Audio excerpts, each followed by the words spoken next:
જે આપણો સ્વતંત્રતા દિવસ છે.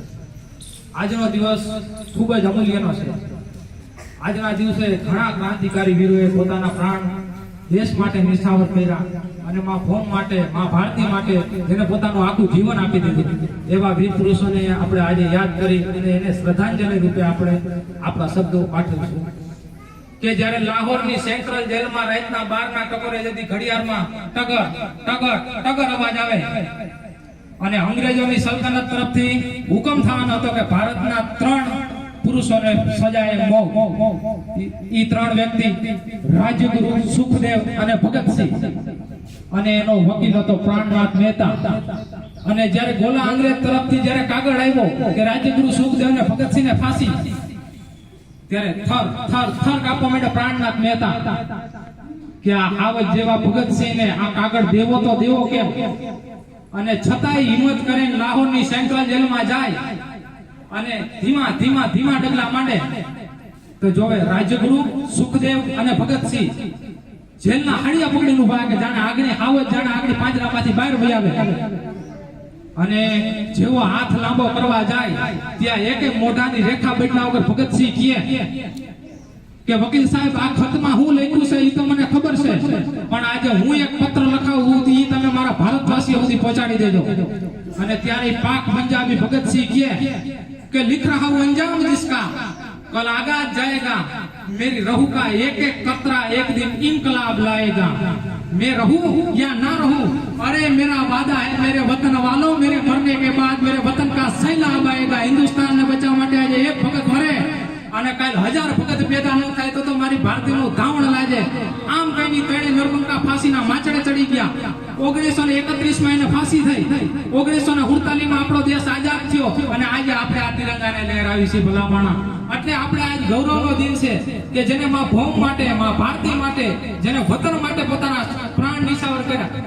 અરે સાહેબ, દેશ માટે તો ઘણા વ્યક્તિએ દાન દીધા, પણ ભારતના એક એક ઘર માટે જેને પોતાના લોહી રેડ્યા હોય એવા ચંદ્રશેખર આઝાદને આ દેશ ક્યારેય ન ભૂલી શકે ભલામણા. કે એક એક ઘર માટે કે જ્યારે ગોલા અંગ્રેજ જ્યારે ચંદ્રશેખર આઝાદને ગોતવા નીકળ્યા ત્યારે ધીમા ધીમા ધીમા વાવડ મળ્યા ચંદ્રશેખર આઝાદને કે એને અંગ્રેજોના સૈનિકો એને પકડવા નીકળ્યા. ત્યારે મનોમન ચંદ્રશેખર આઝાદ વિચાર કરે કે કદાચ આ ગોલા અંગ્રેજ પકડી લે મને તો મને મરવાની જરાય બીક નથી, પણ હજી મારો દેશ આઝાદ નથી થયો. એટલે જ્યાં સુધી ચંદ્રશેખર આઝાદ રહે ત્યારે મારો દેશ આઝાદ થાય, એટલા માટે મારે જીવવું પડશે. અને પોતાના પ્રાણ બચાવી અને ધીમે ધીમે ધીમે ભાગે અને સામું જોવે તો એક નાની એવી ઓયડી, અને ઈ ઓયડીની અંદર જ્યારે ચંદ્રશેખર આઝાદ એના પ્રાણ બચાવવા હાટુ અંદર જાય તો ઓયડીમાં એક માં અને એક એની દીકરી. અને જેવો ચંદ્રશેખર આઝાદ અંદર ગયો ત્યારે એને ઈ માં જોતા જ એ માના મુખમાંથી રાડ ફાટી જતી.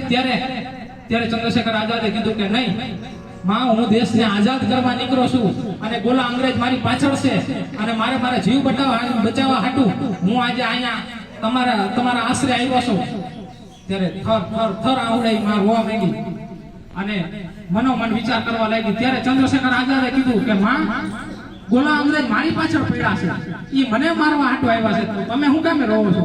ત્યારે ઈ માં કહે કે બેટા, મારા પતિ પણ તારી જેમ જ દેશને આઝાદ કરવા માટે નીકળ્યા હતા ને ગોલા અંગ્રેજો એને પકડી લીધા અને એની જેલમાં નાખ્યા. અને અત્યારે મારી એક આ જુવાન દીકરી છે જેના લગ્ન અત્યારે લીધા છે, હવે એને વરાવા પરણાવવાની છે, પણ ઘરમાં 1 રૂપિયો નથી, 1 રાતી પાય નથી. તો હવે આ દીકરીના લગ્ન કરવા કેમ? આટલું કહેતા જે કોઈ દી જેના આંખમાંથી આહુડું નહોતું નીકળ્યું, ચંદ્રશેખર આઝાદ તેથી રહ આહુડે રોયો અને કીધું કે માં, તમે ગોલા અંગ્રેજ આગળ જાઓ, તમે ન્યાય જઈને કહેજો કે તમે જે ચંદ્રશેખર આઝાદને ગોતો હો ઈ ચંદ્રશેખર આઝાદ મારી કેદમાં છે. અને ત્યારે ચંદ્રશેખર આઝાદ ઉપર 5000 નું ઇનામ હતું.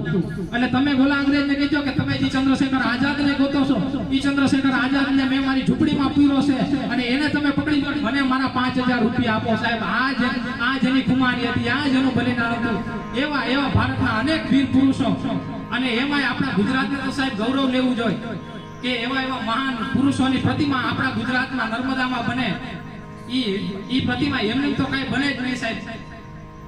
ઈ સરદાર વલ્લભભાઈ પટેલ જે 572 રજવાડાનો ધણી હતો, અહીંયા બધાય વડીલો બેઠા, બધાને ખબર જ હશે કે કોઈ પણ નાનો નોકરી કરવા વાળો હોય કે મોટો કામ ધંધો કરવા વાળો હોય, કોઈ પણ નું બેંક બેલેન્સ હોય તો 25,000, 50,000, 1 લાખ, 2 લાખ નીકળે ઓર્થોડોક્સ પુરાવા સહિત. તો ઈ સરદાર વલ્લભભાઈ પટેલ 572 રજવાડાનો ધણી હતો. તો ઈ ધારત તો જ્યારે અખંડ ભારત એક થયું ત્યારે બધા રાજ્યના રાજા કરતી 1 કરોડ રૂપિયા નો લઈ શકે અને બધા દીએમ હતા. પણ સાહેબ તો ત્યારના પોણા 600 કરોડ તો અત્યારના. પણ સાહેબ જી વ્યક્તિ મરે અને એના ખાતામાંથી 300 રૂપિયા નો નીકળે ને એના 3000 કરોડના સ્ટેચ્યુ ઊભા થાય. ભલા માણસ, આ બહુ મોટી વાત છે. એટલે એવા મહાપુરુષોને આપણે યાદ કરી આજે શ્રદ્ધાંજલિ પાઠવી અને આજના આપણા કાર્યક્રમને આગળ વધાવી. ખૂબ ખૂબ આભાર. વસ્તુ આભાર. જય હિન્દ, જય ભારત.